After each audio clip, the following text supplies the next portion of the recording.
Railway ಮೂಲಸೌಕರ್ಯವನ್ನು ವೃದ್ಧಿಗೊಳಿಸುವ ಮತ್ತು ಪ್ರಯಾಣಿಕರ ಅನುಕೂಲತೆಯನ್ನು ಹೆಚ್ಚಿಸುವ ಭಾಗವಾಗಿ ಸಕಲೇಶಪುರ ಮತ್ತು ಸುಬ್ರಹ್ಮಣ್ಯ ರಸ್ತೆಯ ನಡುವಿನ 55 ಕಿಲೋಮೀಟರ್ ಘಾಟ್ ವಿಭಾಗದ ರೈಲ್ವೆ ಮಾರ್ಗವನ್ನು ಯಶಸ್ವಿಯಾಗಿ ವಿದ್ಯುದೀಕರಣಗೊಳಿಸಲಾಗಿದೆ.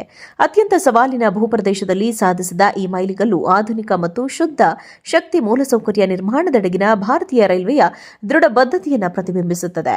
ಇದೀಗ ಈ ರೈಲ್ವೆ ಮಾರ್ಗವು ವಿದ್ಯುತ್ ಚಾಲನೆಗೆ ಸಂಪೂರ್ಣವಾಗಿ ಸಿದ್ಧಗೊಂಡಿದ್ದು, ಪರಿಣಾಮಕಾರಿ ರೈಲು ಸಂಚಾರಕ್ಕೆ ಅವಕಾಶ ಕಲ್ಪಿಸುತ್ತದೆ ಮತ್ತು ಈ ಭಾಗದಲ್ಲಿ ಮತ್ತಷ್ಟು ರೈಲ್ವೆ ಮೂಲಸೌಕರ್ಯಗಳ ಪ್ರಗತಿಗೆ ಸಹಾಯಕವಾಗಲಿದೆ ಎಂದು ಕೇಂದ್ರ ರೈಲ್ವೆ ರಾಜ್ಯ ಖಾತೆ ಸಚಿವರಾದ ವಿ ಸೋಮಣ್ಣ ಹೇಳಿದರು. ಸಕಲೇಶಪುರ ಸುಬ್ರಹ್ಮಣ್ಯ ಘಾಟ್ ರೈಲು ಮಾರ್ಗ ವಿದ್ಯುದೀಕರಣ ಯಶಸ್ವಿಯಾಗಿದೆ. ಬೆಂಗಳೂರು ಮಂಗಳೂರು ನಡುವೆ ಶೀಘ್ರವೇ ವಂದೇ ಭಾರತ್ ಸಂಚಾರ. ದಕ್ಷಿಣ ಕರ್ನಾಟಕದ ಮಲೆನಾಡು ಮತ್ತು ಕರಾವಳಿಯನ್ನು ಸಂಪರ್ಕಿಸುವ ಅತ್ಯಂತ ಕಠಿಣ ರೈಲು ಮಾರ್ಗವಾದ ಸಕಲೇಶಪುರ ಮತ್ತು ಸುಬ್ರಹ್ಮಣ್ಯ ರಸ್ತೆ ನಡುವಿನ 55 ಕಿಲೋಮೀಟರ್ ಉದ್ದದ ಘಾಟ್ ವಿಭಾಗದ ವಿದ್ಯುದೀಕರಣ ಕಾರ್ಯ ಯಶಸ್ವಿಯಾಗಿ ಸಂಪೂರ್ಣಗೊಂಡಿದೆ.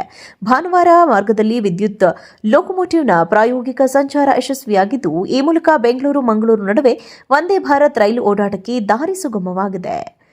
ತಾಂತ್ರಿಕ ಸವಾಲುಗಳ ನಡುವೆ ಸಾಧನೆ. ನೈಋತ್ಯ ರೈಲ್ವೆಯ ಮೈಸೂರು ವಿಭಾಗವು ಈ ಯೋಜನೆಯನ್ನು 93.55 ಕೋಟಿ ವೆಚ್ಚದಲ್ಲಿ ಪೂರ್ಣಗೊಳಿಸಿದೆ. ಇದು ಭಾರತೀಯ ರೈಲ್ವೆಯಲ್ಲೇ ಅತ್ಯಂತ ಸವಾಲಿನ ಮಾರ್ಗಗಳಲ್ಲಿ ಒಂದೆಂದು ಪರಿಗಣಿಸಲ್ಪಟ್ಟಿದೆ.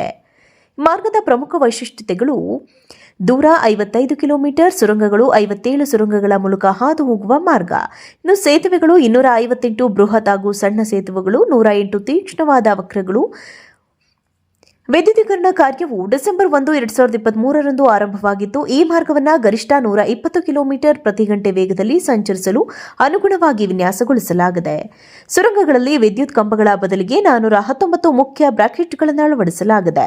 ಇದಕ್ಕಾಗಿ ರಾಕ್ ಮೆಕ್ಯಾನಿಕ್ಸ್ ಸಂಸ್ಥೆ ಮತ್ತು ಬೆಂಗಳೂರು ವಿಶ್ವವಿದ್ಯಾಲಯದಿಂದ ಭೌಗೋಳಿಕ ಸಮೀಕ್ಷೆ ನಡೆಸಲಾಗಿದೆ.